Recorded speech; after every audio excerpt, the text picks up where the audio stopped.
Hello, everyone. Welcome to takTalks number 7. We have two very, very awesome guests on today. Zima Anderson, you may know her as Roxy on Neighbours, and Jemma Donovan, who you may know as Harlow on Neighbours. They're two legends who are killing it on the screen at the moment and doing some amazing work. And I'm sure you don't want to just hear from me, so I'm going to cut straight to them, bring them on. We're going to have a fun chat today, so get into the chat as well, and we'll be answering your questions too. And subscribe while you're here. Subscribe so that you can get notifications for tomorrow, etc. But here they are. Hello, guys. I'm good. Are you guys good? You good, Zima?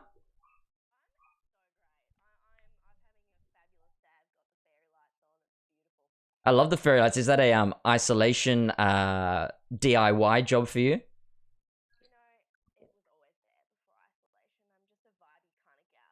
Yeah, I like it. Is that one of your paintings in the background? Aw, Romeo and Juliet.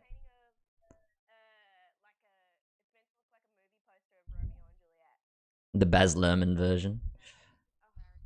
How are you going, Jem?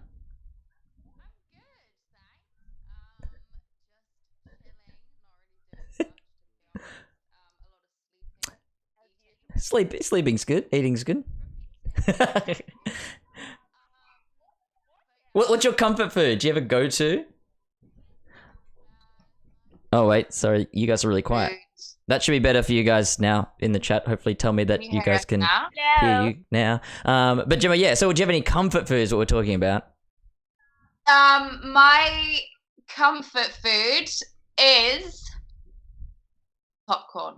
Popcorn? Any like a flavored one, or just like classic butter and salt? No, do you know what? Normal classic salt. But it says no audio. No. Normal classic salt, but sometimes like buttery. But yeah, popcorn or pizza. I love pizza. He does Pizza love is pizza. good. We have a lot of pizzas together. Oh, really? Are you guys a fan of pineapple on pizza? I am.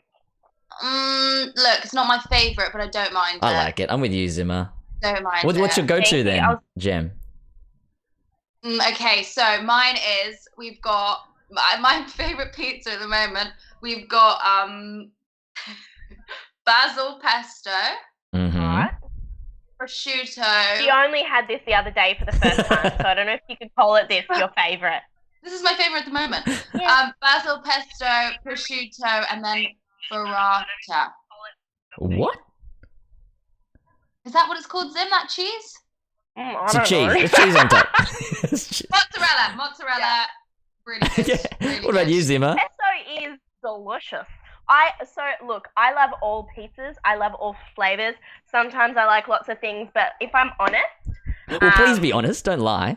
I mean, Anyway, but I'm a saucy kind of gal, so I like my pizzas with a nice tomato base, but an authentic Italian, just with fresh basil. Oh, mamma mia!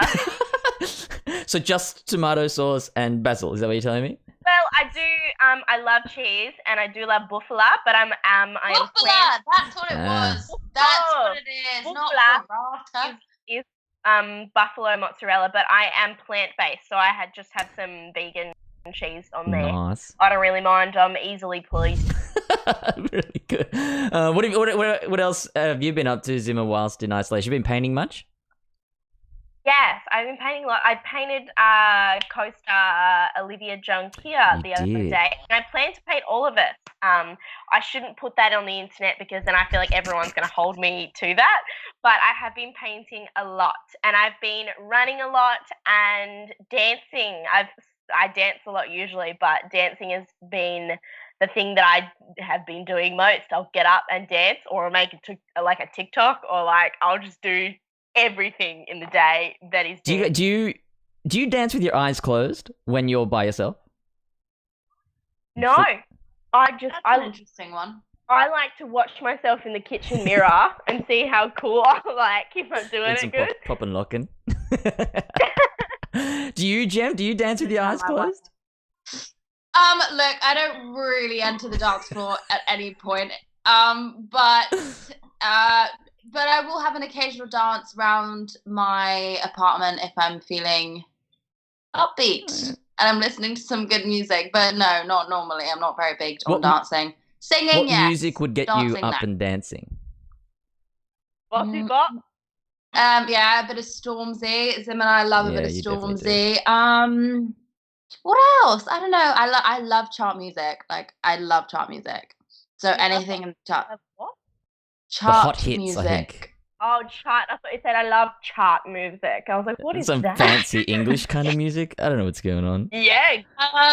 Maybe. No, but yeah. But I've just been. I don't know. I've just been trying to play some more piano. Do a bit more music. Working out a bit, which is good. Trying to stay active.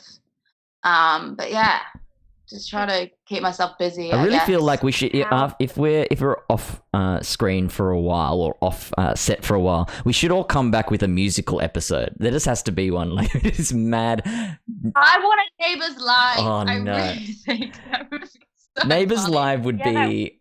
Oh my god. And who's it going to be live for? Is it going to be live for Australia? Is it going to be live for the UK? I mean, the UK is generally the bigger audience. Well, it could be at like this kind of time. So it's on at 8. I mean, really early in the morning for the UK, but we could do it. It's 8:38 in the morning now. It would be 9:30 a.m. So it's not too bad. But we have to do it. You'd have to go on the weekend or something there, because maybe if we did it on a Monday, would it be? Yeah. No, that'd be that morning, wouldn't it? We'd have to do Monday morning, and it'd be there nighttime. We could do it. We could do it morning here and nighttime there, maybe. But yeah, I'm getting confused. But we should definitely do a musical of Neighbours. I'd love that. I think that'd be so. Do one of those fun. ones where one of the characters like hits their head and wakes up, and everyone's singing to them or something, and they're like.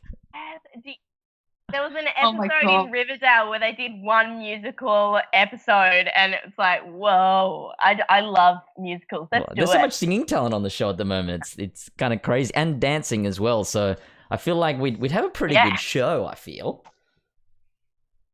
but I feel like a great show. It'd be full of random talent as well that people wouldn't even know about. I think it'd be. I awesome. would watch it. I definitely would. Get Ben Hole up on the stage.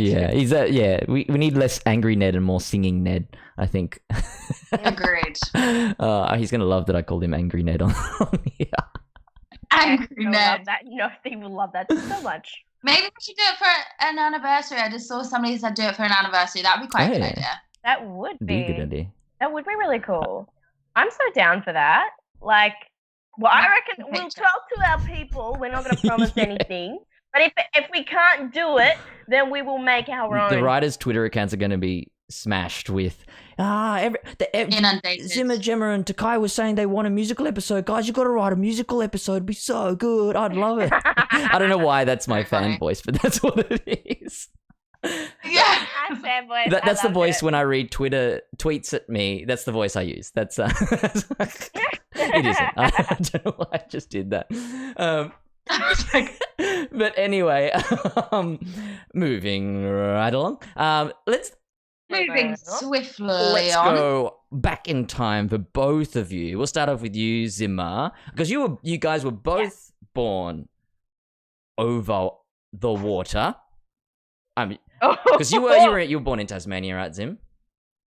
I was. Have you always lived in, or prior to moving to Melbourne, is it Burnie? Mhm.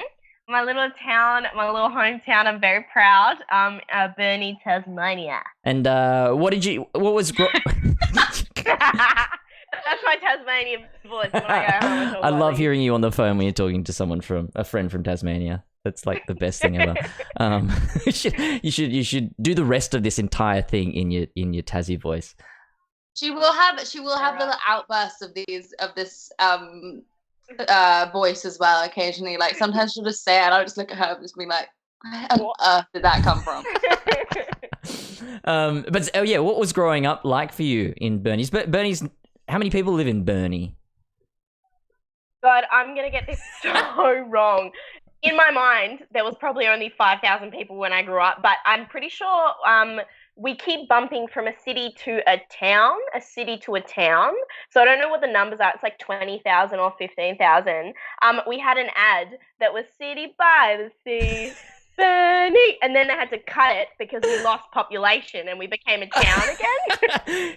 Did you lose population because of the ad? Oh, we don't know. We lost some people. They went places, but it was probably me when I left to go to Melbourne. And all your crew, your entourage. Well, it says Bernie's now got 19,385. So maybe 20,000 is the city. Maybe 20,000. That sounds about right. Well, our population has been getting a lot bigger, which is great. I still need to go. I'm planning on most... coming to Tasmania at some point with Zima. She doesn't know, but I'll be hopping in a suitcase at some point. my dad called me the other day and he goes, "Oh, have you spoken to Jemma? Because I've just cleaned up the garden for when she comes down.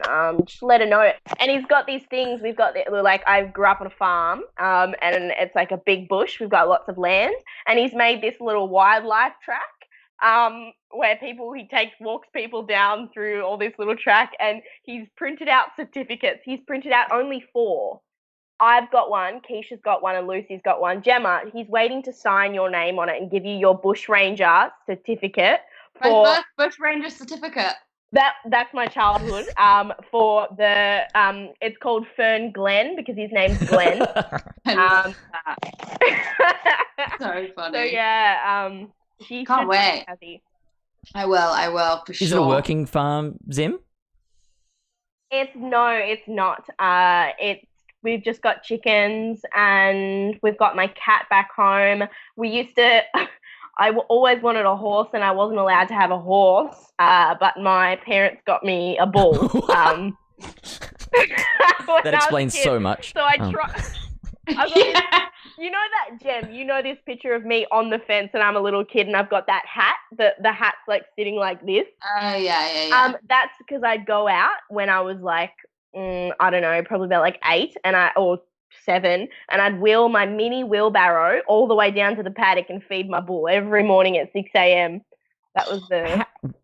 How does it go from a horse to not giving a horse, but a bull sounds like a good idea? I don't know, and I used to get in trouble because I'd try to ride the bull because I wanted a horse.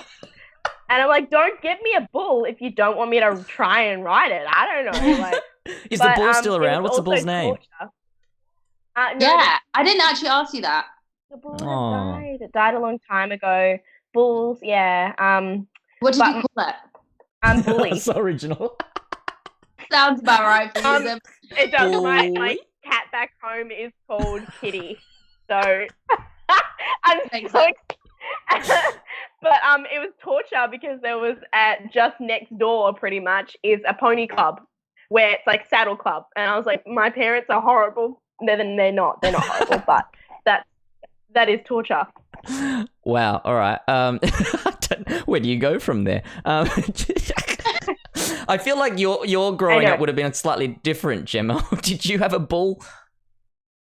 Look, we didn't have a bull. There's not much space in London to put a bull in. Yeah, I grew up in London town. Only just moved here in. Thank you for those sound effects, Emma. In London town, and I moved here when last April. It was nearly a year the other day. Well, it's been a year the other day. Congratulations. Being in Melbourne. Yay, Gemma! Being in Melbourne, but yeah, not really much to report in terms of my whereabouts. It's not quite as interesting as Zima's. What was school like for you? Were you good at school? Like Harlow's good at school, right? I was actually really good at school in general, but then it got to the last 2 years and I was a bit like, I had a bit more fun than I did in terms of schooling itself, if you know what I mean. But like, I just enjoyed it a lot more in the last few years, but I guess maybe ended up with good grades. Let's just leave it at that. I'm pretty smart, you know, like I don't have to try and I get really good grades. So, you know, it just comes to me. No, I had to try. I actually I worked so hard for my grades. I really didn't want to. I didn't want to do the last 2 years of school because I was really keen on acting, and I was like, I liked mum and dad. I was like, I don't really want to go. I don't really feel like I need to. And my parents, my dad's specifically is really really keen on people getting their full education and stuff, and as if they can. So, and he was like, I just want you to get your grades so you can have your grades and then you can do whatever you want to do. But which is good advice, I think. Great. But I'm so happy I did it because it's so good now because I have that, and I feel like my knowledge was like expanded in the last few years, particularly. So, I'm happy, I'm grateful for that. But is your mum in the industry as well? So my mum was a stage manager. Wow. And that's how my parents met. They met on the Rocky Horror Show in London. But she was a big footballer, weirdly enough. Not weirdly, but she was a footballer when she was younger. Before that, she played for like Oxford, I think. Cool. And then she went into stage managing, and then now she's a mum. Oh, are you good at football then? So mum put me into the school team, and I was Zima. She's tried. Zima, you've never seen me play. She's tried with every kid to be put into football. Like me, my brother, my sister, and none of us have come out enjoying football as much as she would hope. But yeah, other sports, yes, football. So you would have grown up watching your dad perform, and your mum kind of perform although no, that was the soccer was before, football was before. Yeah, that was. So then, did you always want to perform? I guess I actually spoke to somebody about this earlier on an interview. I think it's just more because I've always wanted to perform, but I guess you could also say I was exposed to it a lot more than probably a lot of other people in terms of, I got to be around and I got to go and see dad's shows a lot. And my dad was always, performing in the living room anyway. So I feel like I was, definitely in terms of that more exposed to it. So maybe that was kind of a catalyst for my passion. But I think I've always loved it, and I've always loved singing, and I've always loved acting. I tried dancing, didn't go too well. But yeah, and I started drama when I was 11. Right. Properly. What about you, Zim? When did acting become a thing for you? Acting, it feels like it always was a thing for me. I remember, like, as a kid, just watching movies. Like, I think the first one where I really thought about it a lot and learnt all of the lines was the first Pirates of the Caribbean. And I was like, look, I want to be that. And Mum was like, what? What do you mean? I go, no, I don't mean I want to be a pirate or whatever. I mean, I want to be the person who gets to play as that. And she was like, what? I had no idea what acting was. But I've always been a super indecisive person. Like, I like lots of different things, and through school, like, I always thought I was just going to be a mum. Like, I didn't have a planned career path, or I didn't want to go to uni. I just wanted to be a mum. I wanted to, like, raise children and coach gymnastics and, like, do that kind of stuff. But when I was 13, I wanted to do acting for so long. I looked at the drama door of my class as a guy from NIDA was talking about NIDA. Oh, yeah. And like everything. And I remember just like looking at the door, and the number of the drama room was 422, and that's my favorite number. And I just looked at the door and I was like, yeah, I'm moving to Melbourne, and I'm going to be an actress. And I decided when I was 13. So it's always been everything that I wanted to do. I studied it all through school, all through college.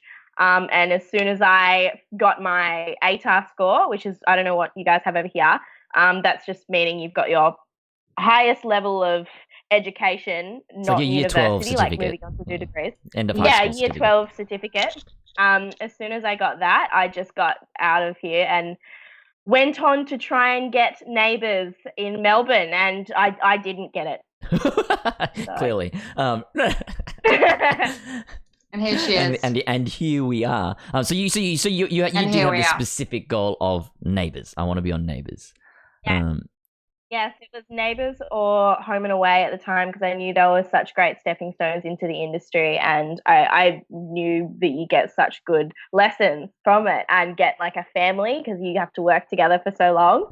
I see. You just see this as a stepping stone on your way through. That's fine, Zima. Well, no, I'm here now, and I'm like, if you let me go, I will like cry. Like, don't.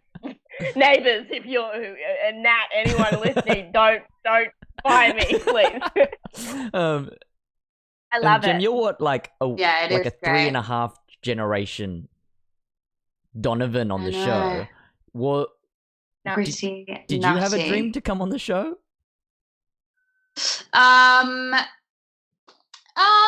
Well, the thing is I actually did the like I remember the moment where I suddenly went, this is what I want to do. I was doing this. I did this Netflix series before I did Neighbours, and it was for 6 months, and it was filming in West London, called Spotless. If anybody wants to watch it, it's on British Netflix. Spotless. Yeah, and it was, I remember at the end of it, I had never in anything that I've done after, having this experience for 6 months, come out of it and just literally bawled my eyes out. I was like to my mum, like, I remember the last scene, I was like, I don't want to leave. Like, I don't want to leave. This is such a family. And this was only 6 months. And I was like, and I wasn't even like, I was in it a lot, but like, I wasn't there every day. Like a lot of the actors, I was there every now and then. I started chaperone and stuff. So it wasn't like I was like Neighbours at the moment. For me, it was just genuinely one of the most, I will never forget that experience. And I went to my mum, I don't want to go back to school. Like, I don't know what to do because this has made me, kind of in a bad way despise school because I was surrounded by adults in doing this show, and like kind of being around people that, treated me like an adult, and I was doing something I love like every other day. I was just obsessed with it. And I think after that I went, whether or not it was Neighbours, I was like, this is what I want to do. I want to be in the industry, whether or not it's like in front of the camera or behind the camera, like I do want to do this. And I think I came out. So then after I did my 2 years of school, and I was more involved in school because I really just wanted to get my grades and then leave. And then after I came over to Australia because I was like, maybe I'll audition for a few things here because I wanted to live here anyway. And then and just see if I can, and I have family here and anything, so it's quite easy in that sense. And I auditioned for a few things, one of them being Neighbours, but I never went out being like, I'm gonna audition for Neighbours. Wow. Like I went to them and I was like, hey, can I have an audition? And well, my dad's agent at the time did, and they asked for a load of things. I auditioned for Home and Away, auditioned for Neighbours. I just went and saw a few casting directors. So it was never, to me, I was like, this is where I want my head like to be at the end of the game. But it kind of, fell into place. So fortunate. Yeah, it was so fortunate that it just happened at that time. And they had I actually auditioned for Zima's role. Oh. Interestingly enough. She auditioned for Roxy. I auditioned for Roxy. And I remember getting the script and I was like, gosh, Neighbours is quite raunchy. I was like, oh my God, this 18-year-old, I don't know if I can play this. But yeah, so, I think, and also seeing my dad had done it and my auntie and my granddad, they all said once, they'd given me this audition, they were like, this is the best thing you'll do in terms of acting in such a short period of time, but so much, you learn so much, you meet so many amazing people, talented people, they just said this is definitely the best way to start out. Nobody else can give you that opportunity like Neighbours can. So I was like, who is your and I'll ask you the same question in a sec, Zim. Who is your biggest mentor, or people, I think people would assume it was your dad, and maybe it was, but your biggest mentor or the person who inspired you the most as an actor? This actor who worked on the series with me called Denis Menachet. Really? He was, I remember going for the first day on set, and I don't know, he was in Inglourious Bastards. He was in that first scene. Yeah.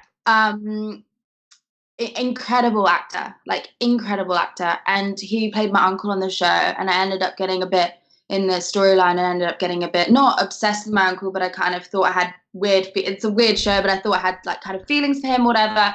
And I remember and I knew that storyline was coming up because we got all the 10 eps before, but on the first day, I remember seeing him across from the read-through, and I was like, oh my God, he intimidates me so much. But he genuinely, I'd never had a connection with an actor like I had with him.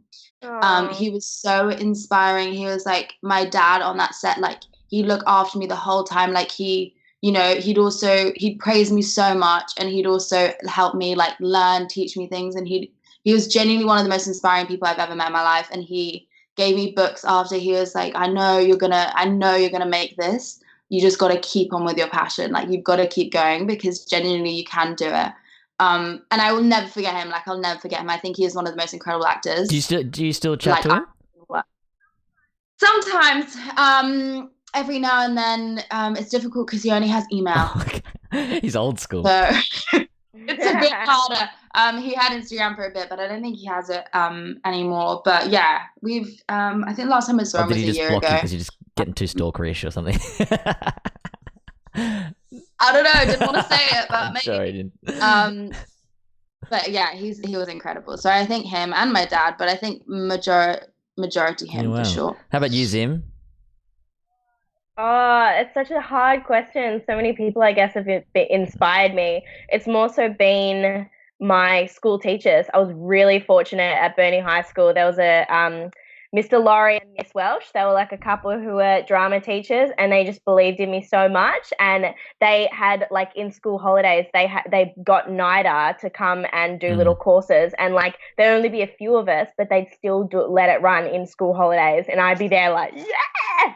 And it's same in college. I met immersed. She was incredible, and I remember she gave me this little at the end of the year. Like, as you can tell, I'm very sporadic as a person. So like, I'm not so great on paper. Like, I'm good creatively. Like, I can write poems, everything like that, stories. But like an essay, I'm like, how do I start it? I'm like, and so I struggled a lot, and she helped me so much. And she got me a little Wonder Woman doll at the end of the year, and it was for who like, what do you think someone's going to be when they're older, or what they're going to be best in? And she put superstar TV actress of the future, and put a little Wonder Woman thing in it. Made my life. And above that, like, I did little courses right before Neighbours. Obviously Margot Robbie as an actress, she was who I was inspired by. Her passion and her enthusiasm and her drive. I harnessed that. I swear to God, I dream about that every single day. But teachers, that's all. Kate Jenkinson. If you guys know Kate Jenkinson from Wentworth, who is now my friend, and I had the craziest experience with her recently. I did a course with her, and she'd tell me, Zimmy, you're so talented, like, you're going to get this. She actually helped me basically get this role necessarily. She was training me right before I got it, and she really believed in me. Same with Kate Kendall. I met her before everything, and she was really tough on me, and I remember thinking, I'm gonna show her, but I loved her balls. Can I say balls? I don't know if I say sure. There's no rules. But you just no got rules. it. Oh yeah, can I say balls? Well, I've gone and said it, haven't I?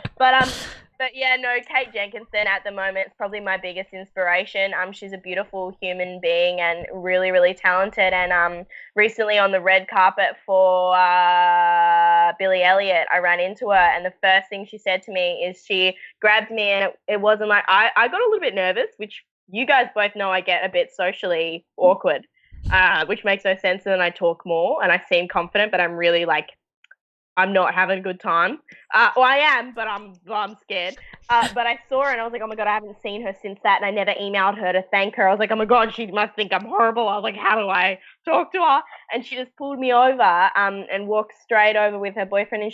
And before I said anything, she was like, no, look, I'm saying it right here. You are my witness. Zima is going to be the next big thing. Like, I believed in her as soon as she was in my class. Like, she's so lovely. And I was staring at her like, I got all weird, and I started, we're friends, but I just got weird. I went like, and I was like, you do good. You're doing the good stuff. You're doing real nice stuff. And And she was like, okay, I'm going to go now. And I was like, oh my God, it was just crazy because she was telling me, like, hoping that I was like doing more things and with Neighbours and everything. And I was like, no, you deserve whatever I get. Like, you're incredible. Like, you know, so that's probably one of my biggest inspirations at the moment. Kate Jenkinson, I bloody love your guts. Was there a moment for you when you realized that you were good at it?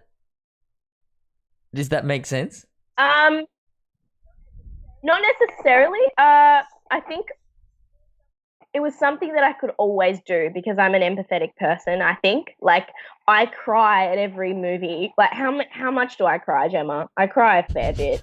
And I like to, I don't know, I love people's stories and I love stepping into other people's shoes. That's one of the main reasons why I became an actor, is just like, you get a character, you get to play them for a little bit, but it feels like you get to live their life for a lifetime and you get to learn things and understand them. And I've always liked that as a person. Like, I was sitting in my lounge room literally yesterday and the lights were off. Weirdo. Why was I doing that? And I looked out my window and I went, there's other people sitting in their lounge rooms doing the same thing. I was like, I wonder what they're thinking. And I'm like, that's an actor. Like, that's just how my brain was always wired. And so I always believed in myself, though. Not in a cocky way, just in a driven, self-assured. And I used to say, if I don't get Neighbours, this is what my friends, if any of you watching that I don't really, like, I talk to you, but like, you know who you are, I would say to them, if I don't get this, I haven't worked hard enough. And they go, don't put yourself down like that. Like, some things just don't work. And I go, no, I know I'm capable of doing it. It's like, if I don't get it, it means I was lazy. Like, I didn't try hard enough. So I always did believe in myself, which is kind of nice. Yeah. Well, it was just always there. Although I will add to your friend's statements and say that there's sometimes some people are just right for roles and not right for roles, and hard work doesn't change that. But I know, exactly. We all get roles and miss roles and stuff like that. I believe in fate, so whatever's meant to happen will happen. But stuff will always come your way. But the right stuff, you may not know that you wanted that. I think we've got an example of it here, right? Because Gemma, you could have been Roxy in that sense, and that would have been a completely different thing. And I feel like, because Zima, obviously, you play Roxy very, very well, and I think you suit that so specifically as well, and that it would have been a completely different character had Gemma played it. And that's not because one of you was necessarily, well, it wasn't that one was better, it's just one was more right for that character. And then Gemma as Harlow works so well. Totally. So you guys are like a perfect example of that. Yeah. You bring everyone brings a character to life in different ways, and it just like panned out exactly how it was meant to. But if you did see the recent episode, I did play Gemma quite well. Or Harlow. But I don't say so myself.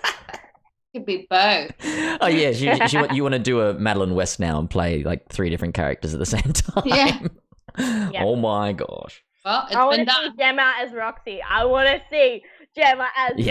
Actually, No. we should get you guys to film each other's first scenes on the show. I think I have the email of the like the audition script actually still. I went through that the other day and I was like, wow, can you imagine? Like I know I wouldn't have got like that role. Like I just don't, like I'd love to, but just because I haven't, I feel like I haven't had as much experience in terms of like acting. Like I wasn't really ever taught in a sense. Well, which plays a different. Yeah. I've got a bit of a baby face in case you hadn't noticed. So I just don't. Yeah, I just think it's panned out the way it's probably best. I think Harlow's pretty similar to me. I think Harlow's pretty good. Well, fun fact, Harlow was written for me. Fun fact, look at you. Roxy was written for me. David was not written for me. Great stuff. So, well, the thing was, and I was like, it was great because I got to really relate with the character because she, she'd flown over from the UK to see her family in Australia, and I was going to do the exact same. So I was like, this is great. This is fab. We just Love had someone it. say that the Walrus just wrote, "How about the Neighbours cast swap for one whole episode? So Paul and Carl switch places, Susan and Sheila switch. So that could be that. That would be fun. That would be That could be so part of the musical fun. episodes. Everything's upside down. Yeah. We should just have like a bunch of 6 apps, like a block, Yeah. and just change it all around. Yeah. One of them can be a live, one of them can be a musical, one of them can be a switcheroo. Putting a lot of pressure on this block now. Dude.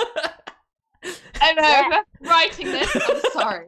But Mate, the content is great. That could be so much I was going to say fun. before, now that you've said that you found the audition for Roxy, you're going to have like 100 people messaging you go, "Oh, can you put that audition down? We want to see your version of Roxy." Yeah, oh my God. Oh gosh, that would no. But I'm always up for a challenge. But I remember like that Let's being do it. coming through, and I was like, wow, woo, okay, yeah, I wasn't expecting that. But yeah, always up for a challenge. But I think Harlow was probably better in terms of, you know, especially because I'm being with that character for a long time. Talking about For people you. having roles written for them, back in the days of the Tomorrow and the War Began film, not the recent TV thing, there was, so Caitlin Stacey was on Neighbours, and for Ellie on Tomorrow and the War Began, in the character description, it said a Caitlin Stacey type, and she was like, "Well, I'm available, so like, can it just be me?" Yeah. And then she was Ellie on Tomorrow and the War Began. What was your first day on the Neighbours set like? Oh, it was great, but I was my usual awkward self. I remember my first interaction was with Tim Kano, who, bless his soul, I love him to pieces. I remember when I get nervous, I don't listen to what people are saying. And I was very excited, and obviously my character is very exuberant, and so I feel like when you come into these sorts of situations, I don't know if you both have experienced this, it's like no matter how you are in person, once they see you as your character, they're just going to think that you're your character until, like, we all know that we're not our characters, but because I am so loud and Roxy's so loud, I feel like the cast were like, "Oh, she's she's crazy." Oh, like, pretty a bit much. late. Yeah. Oh, yeah, a bit late.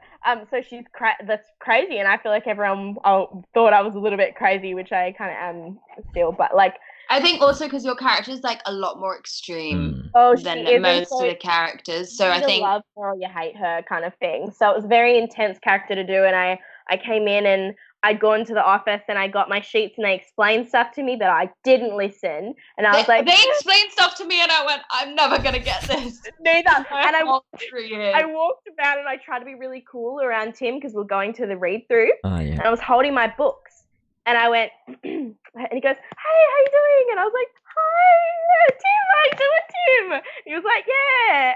And Tim's also a little bit awkward sometimes as well. So he was like, "Yeah, I'm good. How are you?" And I went, "Oh, I'm good. I'm really good. I'm great." And he goes, "If you need any help, like, do you need help? And I didn't listen to what he said, and I just went, "Nah, I'm fine. I'm good. I've got this." And he went, "What? Do you understand?" And I went, "Oh, no, I've got it." He goes, "If you need help, let me know." And I was like, "No." And in my mind, I'm like, "I need help," but I just look like the biggest confident, like, "No, I know what I'm doing. Like, I don't need help. What?" And he just was like, "Okay." But we sat in the read through, and I remember sitting in the read through. And it was great because you got to hear everyone's characters. And I remember, like, I was this new chick and I was, like, kind of quiet. You could probably tell me what you thought, Tak. I would love to hear your opinion. I sat in there and then I read for my character. And obviously she's pretty crazy. So I was like, oh, my God, I hope these people, like me. Because I come in here and I'm, like, jumping on the bar. And I'm like, "Hey, like, how you doing?" And I was like, oh, my God, I wonder what all these people think of me in the room. Like, wow. What did you think, Tak, when you first met I think that whenever in those sorts of environments we're doing a read through and there's with potentially actors that you don't know or whatever, Can I just say they are the scariest things ever. I love them so much. I love being. My anxiety went through the roof that day. I feel like you can hear in a person's voice whether they understand what acting is as they're reading it. They may get the scene wrong or something, but you can tell whether they can they're trying to execute something. They're trying to work towards an objective, or they understand that the character's there. They might get, because scene to scene you might get things wrong, because especially when you're close to cold reading things, then sometimes you start on the wrong angle, but you follow through. Find your way.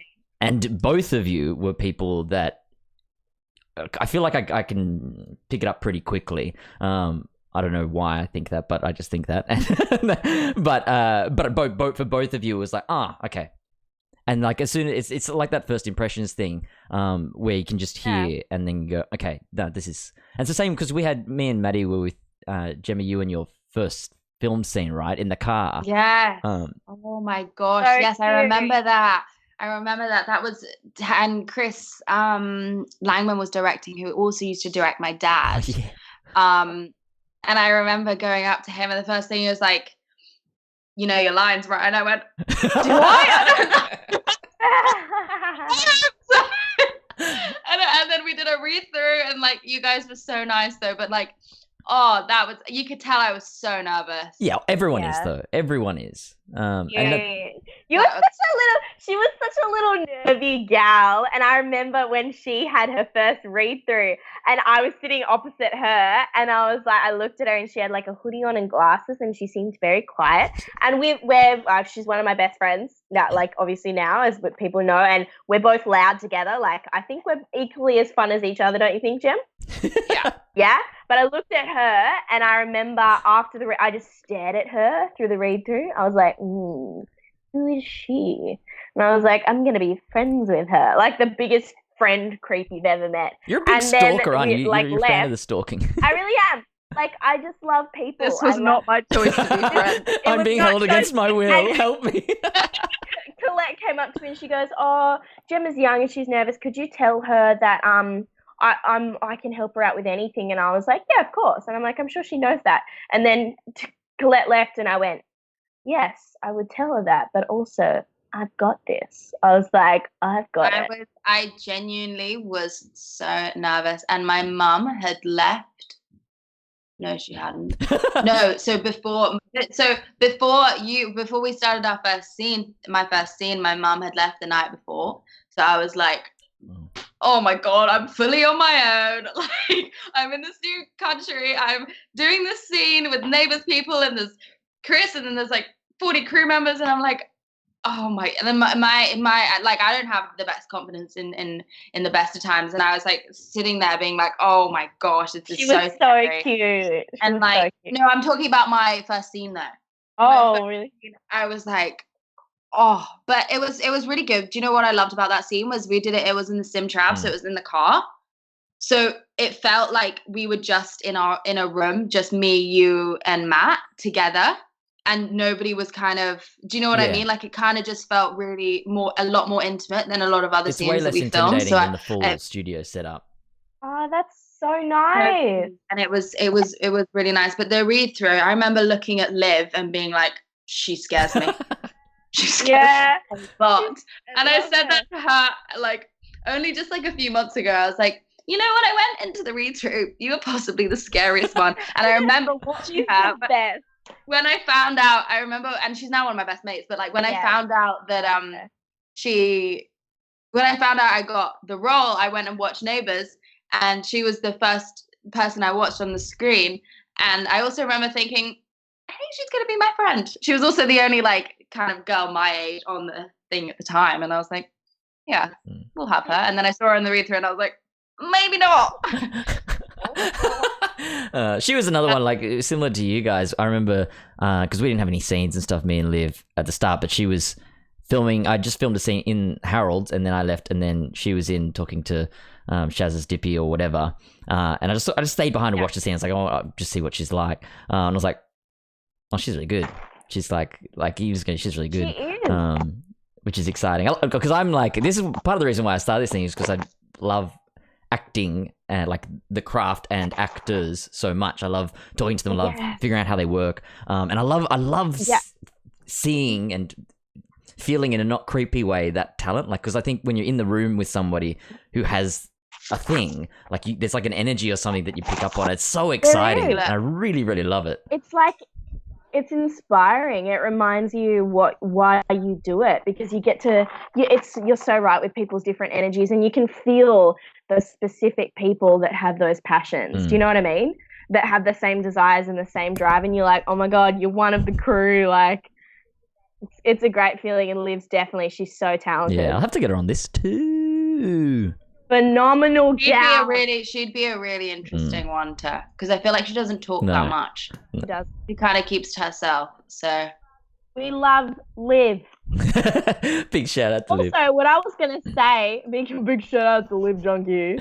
I know that she'll respond. She never responds to our FaceTime requests, but we always FaceTime her. She never picks up. We're always on our little group WhatsApp group chat. We're always like, should we try Liv? And Zima's like, there's no point. And I'm like, there is a point. We're gonna try. And she never picks up the phone. And then we asked her yesterday, and she was like, yeah, I don't really feel like talking. She's like, I don't really feel like talking to people. And I'm like, fair. It's okay. Oh, well, I have heaps of chance of getting her on here then. She's not going to talk to you two. Yeah, good luck with that. Okay, great. As I was gonna say something before, but I saw someone ask if we live with people or whatever. Both me and Jem live alone in our own little apartment. Yeah. Well, yeah. In each owns. Not near each other. Yeah. I miss her on a daily basis, and that's why I FaceTime her every day. Aw, isn't that so sweet? Zim, you did heaps of gymnastics growing up, right?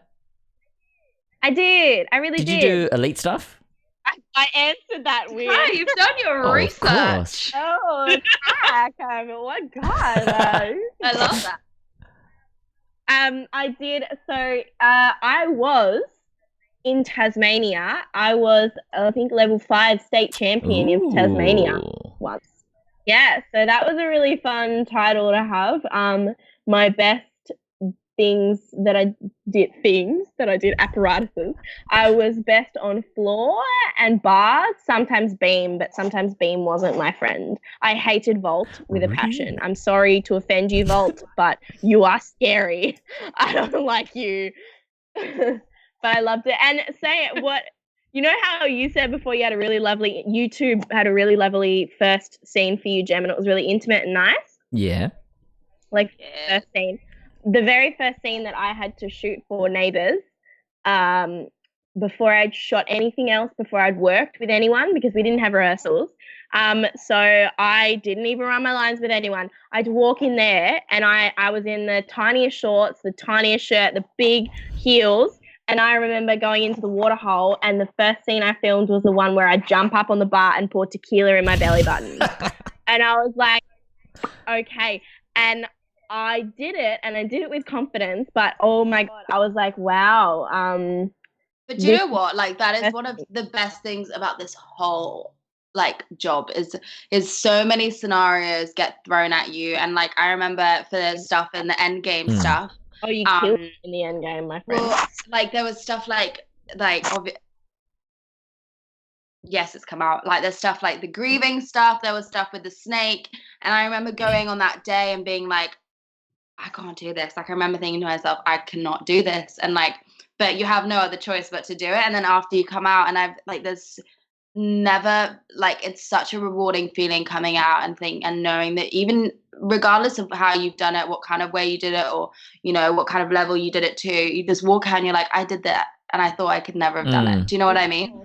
And I think there's so many, especially for me in acting, like, I think it's why, like, I have such a weird relationship with it, because like I'm so scared of it, like, a lot. Like, I find like some things I just think I can't do, and like there's a load of kind of like emotions that I'm just like, I really don't know if I can do that. And like, I feel why I find it so amazing is because the reward you get from after and thinking that you can't do it, and then you end up doing it. And you get kind of praised for it. But it's just amazing that you kind of get so many scenarios, like grieving, like relationships, like all this kind of stuff being thrown at you. Yeah, that you wouldn't get to experience in your normal life. So you get to like add all these tools to your belt, and it's like, wow, it's like a double whammy of life. You get to test things that you wouldn't get to test out normally. And feel it. It's fun. I guess for any scene, but for those scenes, how do you guys approach those things? Maybe Zima, you go first. I approach difficult scenes. Yeah, well, like you can talk about your process in general, how you'd go from script to screen, but also in particular those scenes where you have to go to an emotional place which is uncomfortable. Are there particular things that you'll do to help you get there, or particular things that you do afterwards to help you get out of it? Anything? Definitely. I just have always been, as I said, always been an emotional person. Before I answer that question, I did see someone ask if the snake was real, and the snake was real. Jemma had to deal with a real snake. Somebody she can tell you about that. Somebody just said, "What was that like with the real snake?" Terrifying. I'll leave it with that. And I prompt that, she was terrified. She told me about it, and I wasn't even there. And she's like, "Dude, what I had to do." It's still in Harlow's backpack. Don't know. Haven't seen it since. Hopefully not. But yeah, with difficult scenes, I've always been a very emotional person, and I love emotions. I'm sorry, I believe in star signs, but I'm a Pisces, and I feel like we enjoy being sad. If I'm sad or I feel like I'm going through a bit of a tough mental time, I like to sit in my sadness, because it's kind of nice to experience it, nice to understand yourself a little bit more. So I would always do that as a kid. I was very deep.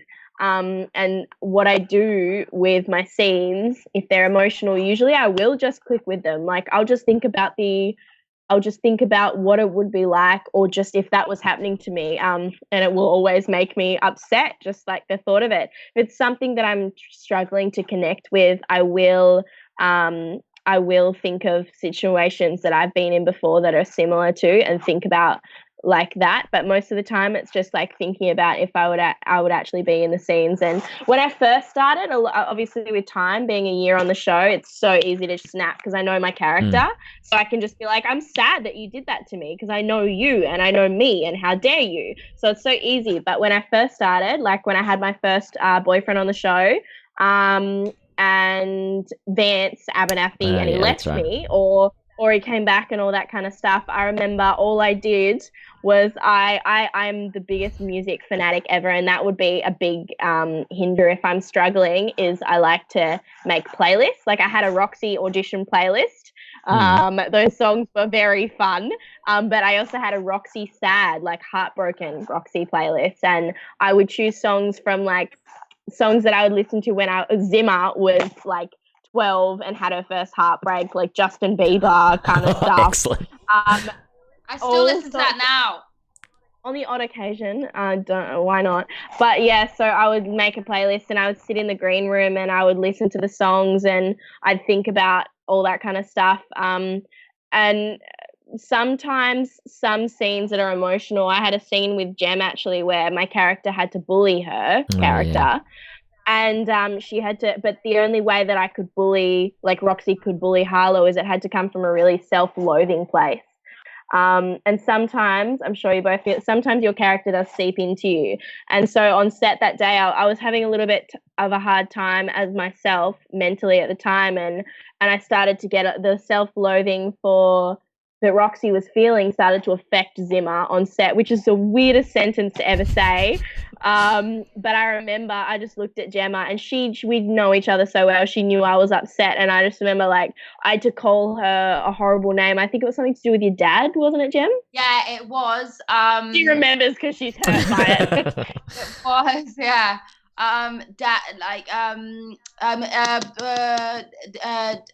Baby, something baby. A psycho baby or something, a psycho. Yeah, it was something horrible. Yeah. It was really horrible, and I had to say it to her, and I'd said it to her so many times, and I had to say it with venom, but more so I chose as an actor to say it from pain in that we are in the same place. And as I did it, I remember just breaking down on set. It was the first time that it ever happened to me. Usually Murder Baby. Somebody just said Murder Baby. Thank you, Tanya Sandler. Yeah. It was Murder Baby, and it ripped me to pieces, and it's the first time. I'm usually really professional on set, and I can snap in and out of emotions, but because it was a tough time in my life, I remember I needed a break, and the AD had to come and chat to me, and everyone was so great, and they said I was doing a good job. But on those days, sometimes it can be tough. But in that as well, I remember thinking it's such a beautiful thing to have that experience, to have, because we work so fast, to have a character's feelings affect you so much because you're really resonating with it. So it's tough. In short, I love all of it, and I do lots of different methods to get myself emotional, but anything and everything, because it's so fun to get to cry and experience other people's hurt and other people's lessons, I guess. It says somebody has said, do you just burst into bits of laughter? Heaps of laughter. With laughter. I am the worst with She's laughing. the laughter one. I am the worst. I genuinely, like, you can just look at me in a scene, and if I'm off it that day, I'm gone. I'm gone. But it's also interesting to see, like, how you switch off from, you know, being in your character for so, because you're in it for so long consistently for like what, I don't know, sometimes 5 days a week. Hours, 12 hours a day. So it is, and I feel like, yeah, it is. You have to go home, have a pizza, turn your candles on, tell yourself you're beautiful. I also find it's actually really hard to, like, more so now, and I think also because my character it's not completely, like, it's not massively different from me. Like, she is, but like she's also not. So it's also hard to kind of see a really like big difference in between our characters. So I think, especially when I was doing all of like that grieving and like the snake stuff, I came home and I was genuinely just drained for 2 weeks solid. Like I never felt like that before in my life. I was like, I felt like I was grieving somebody. Yeah. And it's hard. I think people don't see that as well when they see it on the show. No, because it has an emotional effect, because your body can't tell the difference between when you're acting. So because we just feel the emotion. So you cry, your body thinks you're crying and you're going through grief, like when your mum did die, and you just think that it happened and your body can't tell the difference. So it's such an emotional and physical toll to have to do those things. You did such a good job, by the way. Yeah. And stuff when you were in a coma and stuff like that, Tak, when you got hit with a car and the kidney stuff, like, you did incredible work. Oh, thank you. Once you came out of the coma. I was very good at being still and with my eyes closed. Do you know what? No, me and Takaya can both say this. Being in a coma after a lot of like intense work for weeks is really, really, really nice. Yeah. Acting in a coma. I think there's a couple of things that play with what you guys were just saying. Because I think when you're saying it took 2 weeks, you were still feeling it. Because the scientific thing is there's things called mirror neurons in our brains, and what they are is why when we watch something on a screen and someone starts to cry, we start to cry because we mirror their neurons. And so when us as actors, what we're doing is then effectively mirroring the neurons for the character, and our brains can't tell the difference between that fake emotion and the real one, which is why even though we know a film is fake, we will find it really sad. And what that does to us and our bodies is put a huge amount of emotional fatigue on us. So as actors, especially on a show where we're shooting as much content as we are, there's a huge, huge toll on our bodies from that. And so that fatigue is something that, you know, it takes a couple of weeks, I think, to get over. And that's what we're feeling there. Yeah, totally. Crazy. How cool is that, though? Yeah, it's amazing. It's what allows us to do what we do. I think it's one of the best and worst parts of, you know. Definitely. And what I actually love, more so than experiencing it myself, especially, this is prime example with Chris Milligan just recently with the stuff with Gary. Filming that stuff on the island, and oh my God, I could cry thinking about it, like, watching another actor, because we know what's going on and what they have to get to and where they have to get to play that. Like, it's such an incredible and like riveting but like traumatic experience, and so beautiful that we get to share it with each other, and we feel so comfortable in a room to do that. You know what I mean? Yeah, I mean, we are like a little family. We are a little family, including the crew and makeup ladies. Like, they all stand there and watch us bloody cry and then like kiss each other and stuff. It's like that like, it's incredible that they do that. Yeah, it's one of the things that goes underappreciated with crews, I think, too. And also separates the good crew person from the not so good crew person is understanding when and how to treat actors at certain points. So if they know if they've got we've got a big scene, that everyone they shift and they go, okay, we're not going to do the little funny jabs unless it's the kind of actor who probably prefers that, who wants it to be alleviated or whatever. They're quite in tune with that stuff, more so than I think we're aware of it when we step on. Definitely, because we zone out, don't you think? Do you guys agree? Like you do know that you're doing it and you're trying to get in the zone, but when you're really in the zone, you can't really tell when you're being weird. It's just because you're there, you know? So you don't notice what they're doing to protect that, which is nice. Which I guess is that's them doing their job well. All right, we'll do Neighbours is starting in Australia. Wow. So we'll do a quick scan again of the chat and see if there's any cool questions that people have asked through the chat that we should have. Oh, I do remember one. Whilst I keep scanning, if you did get a horse, Zima, would it have been called Horsey? Probably. Yeah, it would have been called Horsey, or it would have been called Nay. Oh my god! I was about to say Nay. I was about to say Nay. Nay. Jemma, you and your dad need to do more duets. Have you guys ever recorded anything? Me and my real dad. I don't know what the dad there is. Real dad. Yeah, we recorded something on my Instagram recently, but not really that properly. He played guitar and I sang. He doesn't really like to do anything with me, and nor would I want to really do anything with him at the moment. Ooh. No. We did a guitar thing. I had to force him to do it. I see. Well, people want it, so you can tell him he's letting down the fans. He's letting down me. I want it. We're on the other side of the world. We can't do it Hey, anymore. we're in different rooms and we're doing an interview thing. You can figure it out. Oh my god, guys! I'm doing a shout out to my ex-boyfriend's little sister Taya because she's watching. Aww. Oh my god! Hello. No. She's so cute, guys. You'd love her. She'll get so embarrassed that I just did that, but you commented. It wasn't my fault. Was the snake poisonous? I don't know, but I wasn't keen on it. It wasn't. It was a python. Was it? Yeah. I love snakes. Have you been contacted by your teachers, Zim? From your school teachers? Have I been in contact with my Neighbours? teachers? Yes, I've been in contact with Amanda. I really can't find Mr. Laurie's email. If anyone knows where Mr. Laurie is, please give me his email. He was incredible. And Kate, I've obviously been in contact with her. And I've been in contact with snakes before. I love snakes.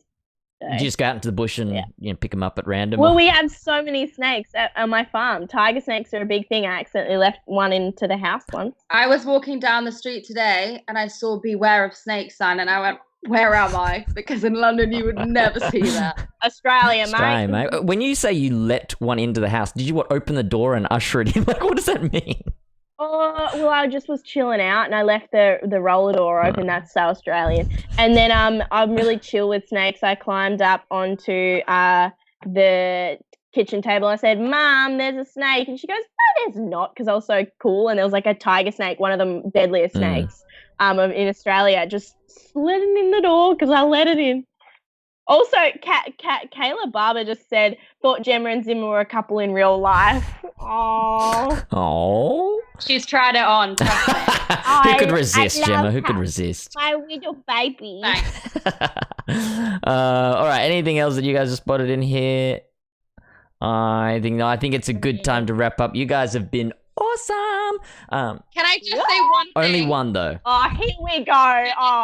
Can I say everybody stay home, please, and stay safe. Don't do the essential things because we all want to get over this virus. I agree. And help the doctors out, and a shout out to the doctors and nurses who are really saving everything. And I just think, everybody just stay home, keep your hands clean, and stay safe is all I'm going to say. I liked how you were touching your face when you said that, Jemma.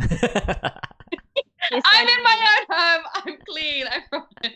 If I can't even go and see Jem, you guys have to stay at home. We're doing it by ourselves. We're all in this together. Also, hi Lockie Miller, and And but yeah, we all need to be really, really careful and take care of each other. And it's kind of like a beautiful time to like sit at home. But if you are alone, I would like to mention, reach out to people. Like don't just like sit alone, and especially if you have any mental issues, like you've got to take care of yourself.